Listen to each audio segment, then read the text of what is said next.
Prince Harry lost everything: property, rank, when Meghan Markle sent the DNA results to King Charles. But wait, Harry is King Charles's son. What if everything you thought you knew about the royals was wrong? Let's set the scene: a quiet morning in Windsor. Birds chirping, tea kettles whistling, tabloids still warm from the printing press. Suddenly, bam! A sleek envelope hits King Charles's desk like a royal grenade. Inside, not a resignation letter, not another charity invite, but DNA results from Meghan Markle. And that, dear reader, was the day the crown nearly cracked in half. Grab your cup of tea or popcorn, because what you're about to read is not just another royal scandal. It's betrayal, identity, and a revelation so wild it has Buckingham Palace's ghost rumored to be pacing the halls in disbelief. The royal shocker that came in an envelope. Who would have thought a few strands of DNA could cause such an uproar? Meghan Markle, always known for shaking things up, didn't just stir the pot this time. She set the whole royal kitchen on fire. Let's rewind. For months, rumors swirled. Was Harry truly King Charles's son? Why did he seem like such an outlier? Emotionally raw, wild-spirited, deeply rebellious. Was it just Diana's influence, or something deeper? Meghan, in true Meghan fashion, wanted answers. Maybe it was the rising tension, or maybe a gut feeling.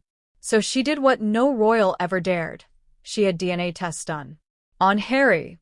And then, with what can only be described as a mix of fury and grace, she sent the results straight to King Charles. You can almost hear the teacup shattering. But here's the twist. The results confirmed Harry is King Charles's biological son. So, why did everything still fall apart? When truth hurts more than lies, King Charles's unthinkable response. You'd think that confirmation would calm the waters, right? Wrong. Instead of relief, the palace turned cold, frostier than a London winter. Why? Because this wasn't just about bloodlines. It was about trust. It was about how the truth came out. King Charles reportedly felt humiliated. Not by the results, but by the fact that Meghan initiated it. Behind his back. Without royal protocol. Without permission. And so, instead of a family reunion, what followed was a royal purge. Prince Harry was stripped of everything. His remaining honorary titles.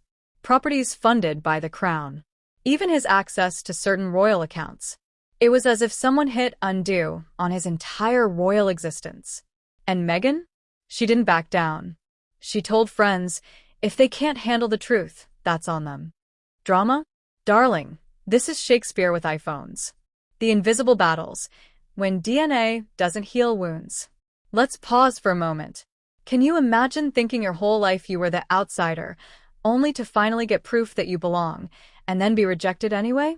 That's the tragedy of Harry's story. Because this wasn't just about the test, it was about years of feeling unloved, unaccepted.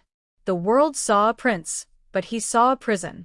And when the truth finally broke through the palace walls, instead of liberation, he got eviction. Relatable? Maybe not the royal mansion part. But how many of us have tried to prove we belong, only to be pushed further away? Harry's just doing it on a global stage. Meghan. Villain or visionary? Oh, Meghan. To some, she's the villain in a crown, the American actress who dared question the firm.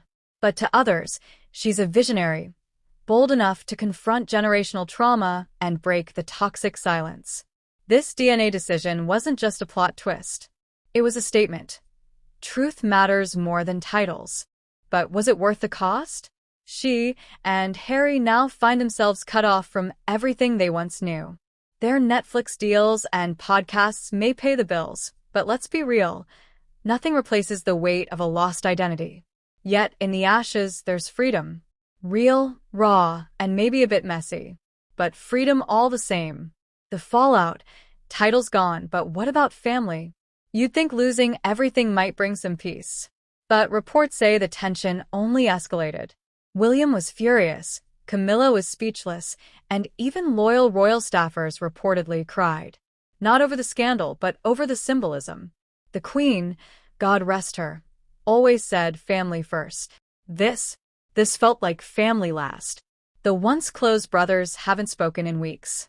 Charles refuses to take Harry's calls. And insiders claim Meghan's been urging Harry to cut all ties for good. Is this the end of the House of Windsor as we know it? Or is it just the messy middle of a long overdue transformation?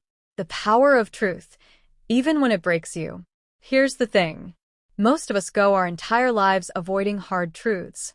We stay in jobs we hate, relationships that drain us, friendships built on fake smiles, all because the truth is inconvenient.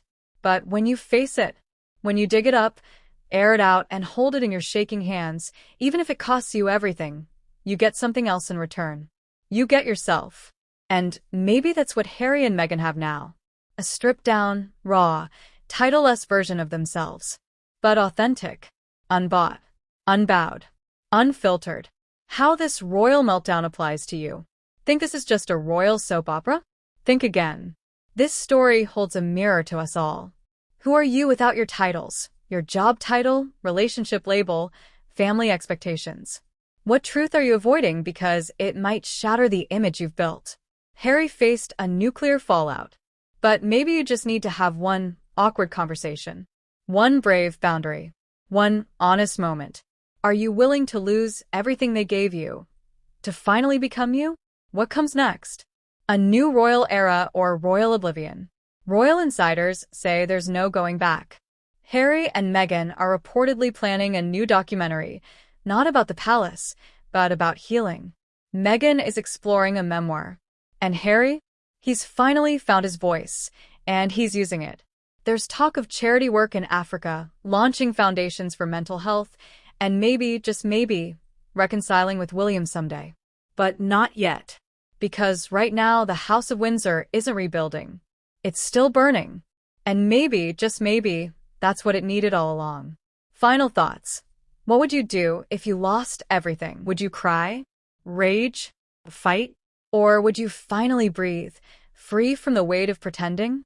Harry lost everything. But maybe what he lost wasn't really his in the first place. Titles fade. Castles crumble. But truth? That's forever. So, here's your takeaway. Choose truth over comfort. Identity over image. Freedom over fake loyalty.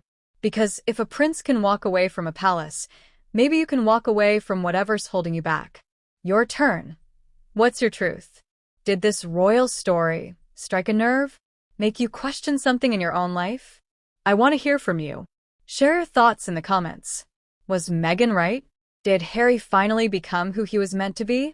Or is this just another messy chapter in the world's most watched family feud?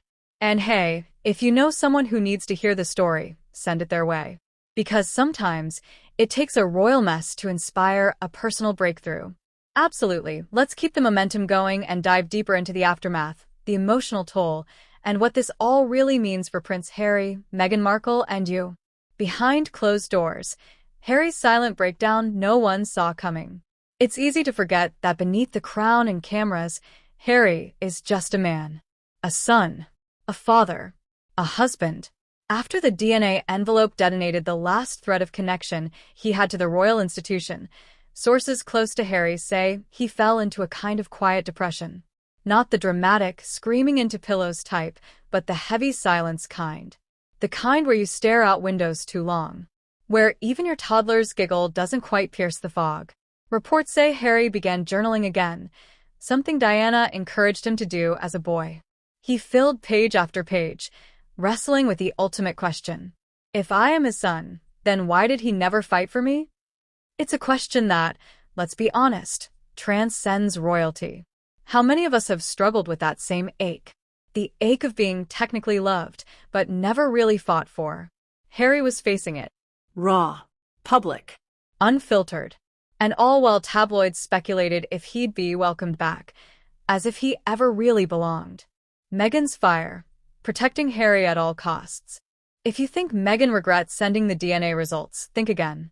Those close to her say she'd do it all over again, not for the drama, but for the truth. To protect her husband. To stop the gaslighting. Because for years, people whispered that Harry didn't belong. That he was the spare, the mistake, even the scandal. And no one did a damn thing to stop it. Not the palace, not the press, not even his own father. So Meghan did. And she paid the price. From being blamed for tearing the family apart to receiving vile hate online, she became the scapegoat of the century. But through it all, she stood by Harry, like a lioness guarding her cub. Fierce, loyal, unapologetic. Love her or hate her, Meghan didn't just marry a prince. She married his pain. And then she tried to fix what generations ignored. Now tell me, wouldn't you want someone like that in your corner? Royal rearites, the crown without a compass. Let's zoom out for a moment. What does this mean for the monarchy itself? You see, institutions like the crown thrive on illusion, the idea that the lineage is unbroken, the legacy untouchable, the titles divine. But that envelope shattered the illusion. Suddenly, the royal family wasn't a fairy tale. It was a family feud with trust issues and unresolved trauma. King Charles, already under fire for modernizing too little, too late, now faces the fallout of rejecting the very son who proved his legitimacy. Talk about irony.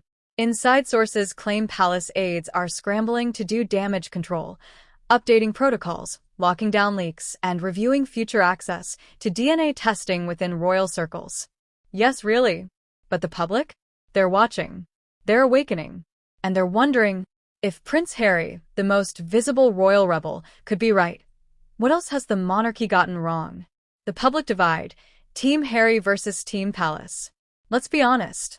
The world is split. Team Harry sees him as the wounded warrior who dared to leave the golden cage. He stood up, spoke out, and sacrificed privilege for peace. He's relatable. He's real. Team Palace sees him as the prodigal son who burned the house down because he didn't get his way. They accuse Meghan of manipulation, of dragging a prince into Hollywood narcissism. But here's the thing.